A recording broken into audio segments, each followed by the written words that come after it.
Magic in the Morning with the Bieber there. And we've got Mike Barrett in. Good policies and good morning, Mike. Good morning. How are you? How are you? I am well. I'm well. Happy Tuesday. Yeah. Hey, quick one here. Did you head up to the fair this year? I did. And did you guys have a good time? We had a great time. Little man get to go on the rides, or is he still too short? No, he's tall enough. He got to ride a lot of rides. He was very. It's kind of funny, and I think this is the greatest compliment to the fair. So my son, when he found out we were going, that's all he would talk about for days, and that's all he's still talking about. He woke up Sunday morning because we went Saturday, and first thing he said to his mom was, "Mom, I'm so sorry. I'm so sad. I missed the fair." And mind you, we're going to Disney World at the end of September. Oh, that's small. He change. has said zero about Disney World. It just keeps talking about the fair. That's good. Yeah, we had a good time. Way to go to the CCFA, Caledonia County Fair Association.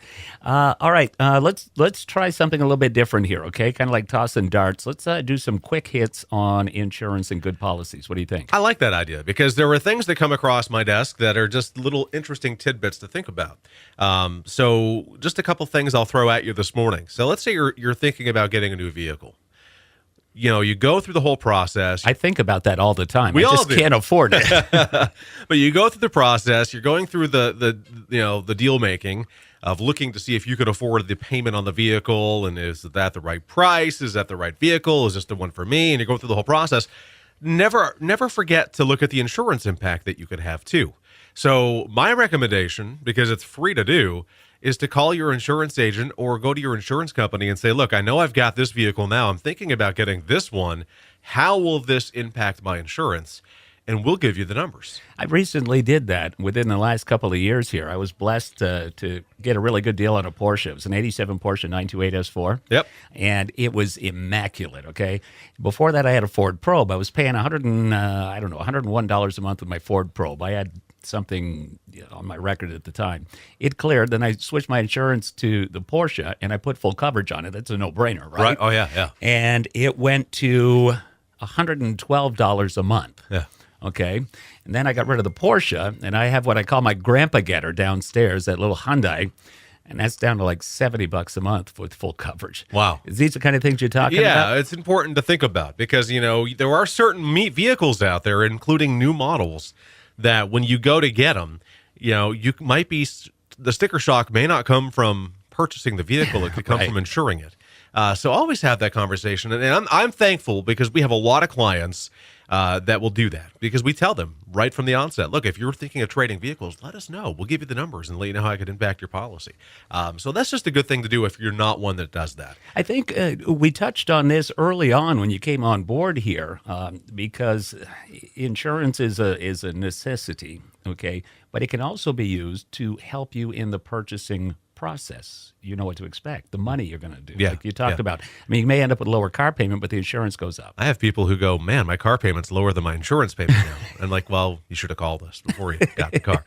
But there's also coverage components we can talk about and give you some options to really help you do your due diligence and understand the process you're going through. So that's number one. Number two, let's just shift gears real quick. It's back to school season. Yep. I can hear the screaming of joy all around the kingdom and the world right now. But so it's going back to school. Some kids are going to college, and some are going for the first time. So have you thought about the impact and thought about how your youngster is going to be covered while they're away at school? That's something that's good to think about too. Is your child staying on campus or off campus? Yes, I was going to lead into that there. Renter's insurance for them if they've got an apartment. Yeah, it's cheap. It's so cheap. You're talking $10, $12, $15, $20 a month, and your child would have renter's insurance policy. Albeit some insurance companies aren't all that excited to give a renter's insurance policy to 18-year-olds necessarily, but they're out there and they're available. It's a good thing to look at. But are they covered off your homeowner policy? If they're considered dependents of the household, yeah, up to 10% of the personal property limit you have could be applicable to them at school. Okay. So it's a good thing to think about. If you've gone out and bought a new Mac or a new electronic device, how much money do you have invested in that? Have you looked at the options to provide enhanced coverage for those devices? That's something else to think about, too, while your youngsters are off at school. Liability would follow them, too. So if they are become liable for property damage or bodily injury to somebody, that will fall back on mom and dad. Now, if I remember correctly, kids can stay on their parents' insurance for automobile coverage if they head off to college, and that's something to consider too, right? Yeah, I mean, when it comes to, and this is actually another great quick hit. So, life insurance and property and casualty insurance are completely different animals in this regard, where the insurable interest has to be in a life insurance policy, and I don't know why I needed to throw this in there, but I'm going to anyway. Has to be proven at the point of issuing the policy. When the insurability request for property and casualty is at the time of loss. So if you own a vehicle and your child co-owns that vehicle and they are still the dependent of the household, whether they're living there or living at school, doesn't really matter. They can still be on your policy. But once your child, and really of any age, now owns their vehicle in their own name, there's no insurable interest to you as a parent because your child owns the vehicle. Okay. So they really should at that time be on their own insurance. Would that because be would that check be will be made to mom and dad, not to the child. Okay, would that be the same if dad co-signed for Johnny? Yeah. I guess it comes down to more who's registering the vehicle. Okay. So if dad or mom co-sign, but the registration is just in Johnny's name, insurance should really be in Johnny's name because Johnny's going to have a loss. And, mom and dad are awesome and we love them right now. But let's say mom and dad and Johnny have some kind of rift that come up. And believe me, this is ultimately why these types of things happen, okay? Mm-hmm. So if a rift occurs and now Johnny's on mom and dad's policy and Johnny gets in an accident, guess who's getting the check? Not Johnny. Or it may be made out to Johnny and mom and dad. So insurable interest has to be, I always tell people, I can write you a policy any which way but loose. I won't, because my concern is going to be at the time of loss, will the insurable interest be appropriate?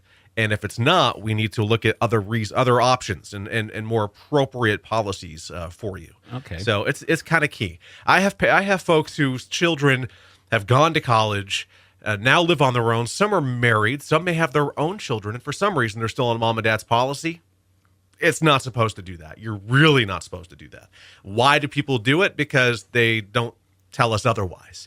But we do not recommend that because as the parent, if your child is on your policy for all that time and something happens, you're putting your policy in jeopardy. You really are, because the company's going to go, well, now you've had all these losses, and we have people who really aren't dependents of the household who really shouldn't be on this policy. We don't want you anymore.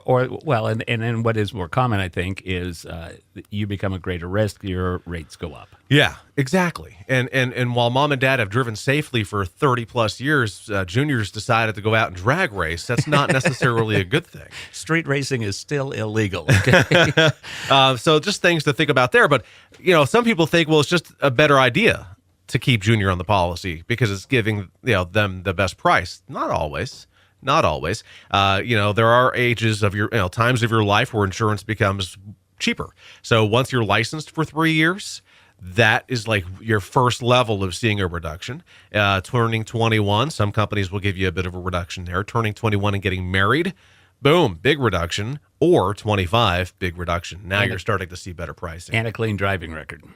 Well, that's kind of the guarantee, right? All right. Yeah. Good policies Tuesday mornings. Folks are now going to want to know how to get in touch with you. Sure. Give us a call, 748-5224. Visit our website, thebarrettagency.com, or on Portland Street in St. Johnsbury, plus Google, Facebook, and YouTube is all Barrett Insurance Agency. All right. When you going to Disney World? End of September. All right. My first time. I can't. Jen's bringing 2 kids to Disney World. and now we know that your son's not going to stop talking about it because he's done the fair. All right. We'll see you next week, Mike. All right. Music coming up from Rachel Platten, but first we'll hit you with some fun.